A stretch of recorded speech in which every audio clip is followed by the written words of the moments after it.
The reactions to James Gunn's Superman trailer have been predictable for the most part, with some people overhyping it while others are overhating it. Both are to be expected when we're talking about dealing with people who are fully entrenched in the fanboy wars. But one thing I did not expect was the media, and one publication in particular, inadvertently pointing out the hypocrisy in some of these reactions to this trailer.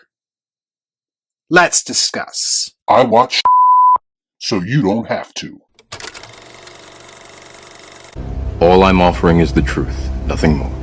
So for the past couple of days, people have been asking me about my reaction to this trailer. Some were even wondering why I hadn't put up a video yet. And to be completely honest with you, after watching the trailer, I felt an overwhelming amount of indifference towards it. Not because I necessarily felt like everything in it was bad.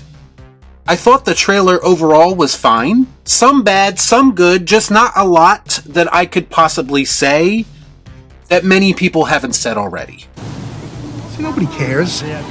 My indifference came from me seeing where the conversation was going. And I use the term conversation very loosely, because we all know that not a lot of conversations are being had right now. Most of the discourse amounts to a lot of obnoxious pissing contests that ultimately accomplish nothing. I think what's been most revealing or interesting to me is the people who are praising this trailer for the very same reasons they bashed the previous iteration of Superman. And I think it comes down to a very clear case of both tribalism and bias, the likes of which we haven't seen before. James Gunn to me is taking different aspects of past versions of the character and basically putting his own spin on it in some areas, and I think that was made very clear by the trailer. Some may take that as him trying to please everyone, which he should be doing to an extent if this movie is going to be successful. But it also creates this issue, and it's something that I've talked about before, when I said this could lead to his Superman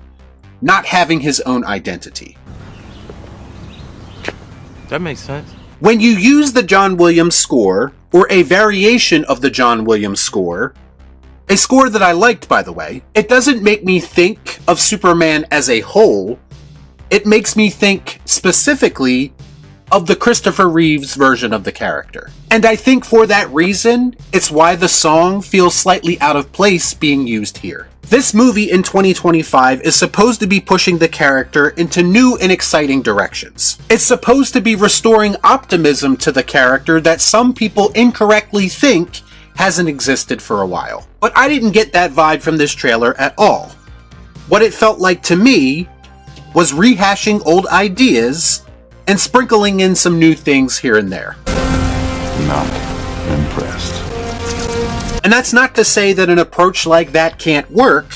I just don't think it's what DC needs right now. The issue of rehashing ideas creates even more issues when it inspires hypocritical and unhealthy discourse in a fandom that's already divided. And that's exactly what I'm seeing in some of the reactions to this Superman trailer. And this type of reaction isn't just coming from fanboys, it's now coming from the media as well. And in a lot of ways, because of all of this, it's starting to feel like one big troll job, which again is risky to do with so much riding on this movie. So The Hollywood Reporter, of all places, put out an article after the trailer was released titled, "Does the World Still Want Superman?" with a picture of a very somber-looking David Corenswet as Superman being pelted in the head with trash by an angry mob. And if I'm being honest, this was the scene in the trailer that jumped out to me personally most. In this article from Richard Newby, why do I feel like I've heard that name before? He talks about how much is riding on Superman and how an entire cinematic universe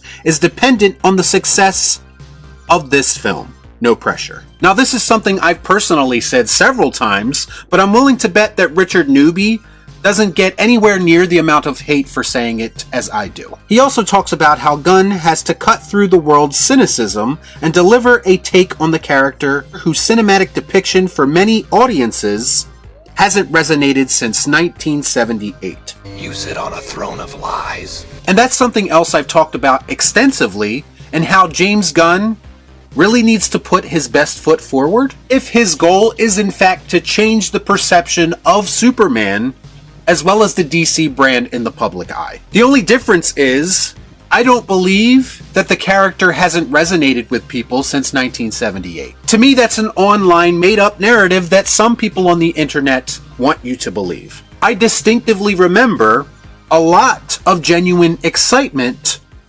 around the idea of Henry Cavill's potential return to the character. In fact, I would say that for a brief moment in time, around when he made his social media announcement, many people appeared to be genuinely in his corner. And I'm sorry, that type of thing doesn't happen with a character and an actor that didn't resonate with audiences. I think Henry Cavill's Superman resonated with a lot more people than some people care to admit. I mean, even people who weren't necessarily a fan of the movies that he was in recognized his overall potential based on what we had seen of him up until that point. Richard goes on to suggest that the updated version of John Williams' score is meant to represent the idea that Superman is a living, evolving concept.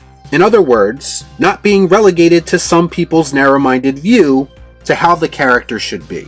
My, how the tables have turned. Now, I agree that Superman, pretty much like any character, should be open to interpretation. The problem is that many skeptics have rejected that very idea over the past 10 years. And now, all of a sudden, when James Gunn comes into the picture, Superman can be whatever we want him to be. I agree that you need to stay true to the core themes of the character, but I also think people need to learn to be patient when it comes to developing those themes over time. Richard goes on to say, despite WB Discovery's press synopsis emphasizing hope and Gunn's desire to bring optimism back to Superman, the teaser trailer shows a keen awareness of the reality of the world. Surprisingly, the teaser does not open with an iconic shot of a smiling Superman. Okay, a few things to unpack here. Yes, WB and James Gunn did stress the importance of optimism and hope in their version of Superman. And yes, this trailer has a surprisingly little amount of both. But again, this is just a trailer, and it's entirely possible that the film itself will display those qualities more. I think the issue again is this idea that Superman wasn't optimistic or hopeful in his past iteration. It's a narrative that frankly I never understood, and I always chalked up to people just not understanding the movies, or possibly not giving the movie a chance to tell a character-driven story featuring Superman. Then we get to what I think is the most telling part of this article, and it comes when Richard says this. Not only do we see Superman physically beaten, but emotionally beaten as well. He walks through an angry crowd that throws bottles and cans at him as he's escorted by police, where he stands with a sense of weight on his shoulders. It's clear that Superman is not universally beloved, and a reflection of contemporary America. We see him at his lowest. While there looks to be significant tonal departures from previous Superman films in both style and comic book elements introduced, it's ironic that after a decade of complaints about a non-smiling Superman and his controversial perception on a global stage, these themes remain present in Gunn's take. I don't believe it! Here's the thing. I'm glad that these themes remain present in Gunn's take, because I think it makes the character of Superman infinitely more interesting. The only two issues is that for one, clearly it's already been done before, and two, the last time someone tried to do this exact same thing that Richard just described, some of the people praising this trailer scoffed at the idea and even called Henry Cavill's version of the character emo. Now, I understand the natural inclination is to defend your favorite director in this situation, but I can't be the only one who sees the blatant hypocrisy going on here. So basically, what's good for one creator is not good for another. What works for Superman in 2024 does not work for him in 2016. Now, some of you may respond to that and say, well, James Gunn is going to do it better. And James Gunn's Superman won't be like that throughout the entire course of the movie. And I would kindly respond to those people and say, well, you don't know that based on a trailer. And it's not a matter of can Superman display complex emotions, because I think most rational thinking people would agree that he can and should. The issue is that for years people said that he's not supposed to. So I have to ask the question, why are we not keeping the same energy with Superman 2025? Man, I'm tired of being right. I think if anything, James Gunn including the concept of a world rejecting Superman, or heroes in general, for whatever reason, is a clear-cut sign that including such themes, that again, have already been used before, were so effective that they are now an essential part to establishing a new cinematic Superman. The question is, are people ready to admit that? And are they ready to put their hypocrisy aside and be open to the idea of iconic characters exploring new ideas if the essence of that character remains intact? Y'all be cool. Shut up.